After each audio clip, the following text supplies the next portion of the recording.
This episode examines a gentle seasonal cough affecting children and adults, offering time-tested herbs with practical dosing guidance.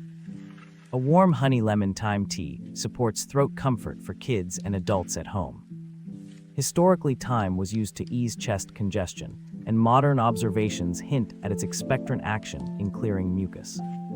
For safety, rely on culinary herbs, avoid internal essential oils, and seek medical advice if coughing lasts beyond a week. The script covers preparation, dosing for ages, and the idea that natural remedies support recovery without replacing care.